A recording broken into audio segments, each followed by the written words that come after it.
الحمد للہ الذی وکفا وسلام علی عبادہ الذین اصطفى اما بعد فاعوذ باللہ من الشیطان الرجیم بسم اللہ الرحمن الرحیم قال اللہ تبارک و تعالی قل ان کنتم تحبون اللہ فاتبعونی یحببکم اللہ صدق اللہ مولانا العظیم قال النبی صلی اللہ علیہ وسلم من تمسک بسنتی عند فساد امتی فلہ اجر 100 شہید او کما قال علیہ الصلاۃ والسلام۔ محترم سامعین، تمام حضرات کو السلام علیکم ورحمۃ اللہ وبرکاتہ۔ جیسا کہ آپ حضرات کے علم میں ہے کہ ہم نے اپنی زندگی کو نبی اکرم صلی اللہ علیہ وسلم کی مبارک سنتوں کے مطابق گزارنے کی کوشش کا ایک ارادہ کیا ہے اور دوستوں کو تاکہ فائدہ ہو جائے۔ اسی سلسلے میں گزشتہ ویڈیو کے اندر آپ حضرات کے سامنے نبی اکرم صلی اللہ علیہ وسلم کی مبارک سنتوں کی بات کی گئی، گھر سے سنت کے مطابق نکلنے کے فائدے بیان کیے گئے، گھر میں داخل ہونے کے فائدے بیان کیے گئے سنت کے مطابق۔ آج ہم نبی اکرم صلی اللہ علیہ وسلم کی ایک اور مبارک سنت کا تذکرہ کریں گے کہ رات کو سونے کا سنت کے مطابق کیا فائدہ ہے۔ ویسے تو سونے کی آداب بہت سارے ہیں کہ دائیں کروٹ پہ سویا جائے، بستر کو جاڑ کے سویا جائے، سب کو معاف کر کے سویا جائے اور اسی طرح دعا پڑھ کے سویا جائے، لیکن سونے وقت کی ایک ایسی سنت جس کے اللہ کے نبی صلی اللہ علیہ وسلم نے 3 فائدے بیان فرمائے۔ چھوٹا سا عمل ہے لیکن اس کی برکت دیکھیں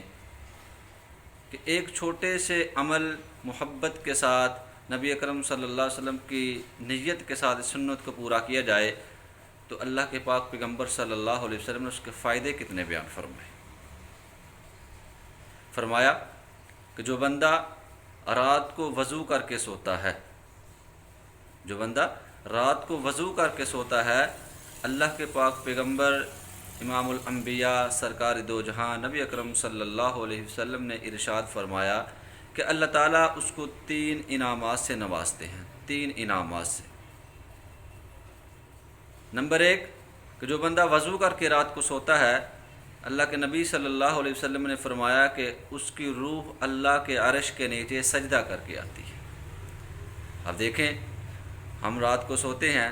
نیند اپنی پوری کر رہے ہیں، اپنے جسم کی تھکاوٹ کو دور کر رہے ہیں، تسکین خود حاصل کر رہے ہیں، لیکن طریقہ حضور والا اپنا لیں گے تو اللہ تعالیٰ کتنے بڑے فائدے عطا فرمائیں گے۔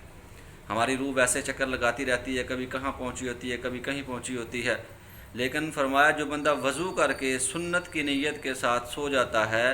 تو پہلا فائدہ یہ ہے کہ اس کی روح اللہ کے عرش کے نیچے سجدہ کر کے آتی ہے۔ اب ہمیں سمجھ آئے یا نہ آئے، لیکن سرکار دو جہاں نبی اکرم صلی اللہ علیہ وسلم نے فرما دیا، ہمارا الحمدللہ اس پہ پکا یقین ہے کہ ہم اگر وضو کر کے سوتے ہیں تو ہماری روح اللہ کے عرش کے نیچے سجدہ کر کے آتی ہے۔ دوسرا فائدہ یہ ہے کہ آپ علیہ الصلوۃ والسلام نے فرمایا اگر اس شخص کا جو وضو کر کے رات کو سوئے سنت کی نیت کے ساتھ، اگر اس شخص کا اس رات کو انتقال ہو جائے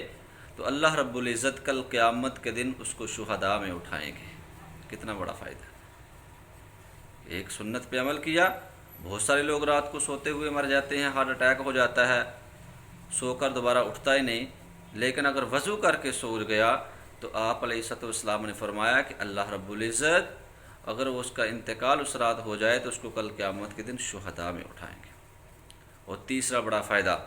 فرمایا کہ جو بندہ وضو کر کے رات کو سوتا ہے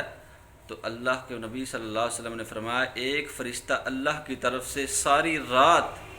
اس شخص کے پاس کھڑا رہتا ہے اور اللہ کے حضور یہ دعا کرتا رہتا ہے، اللہم اغفر لہ، اللہم اغفر لہ،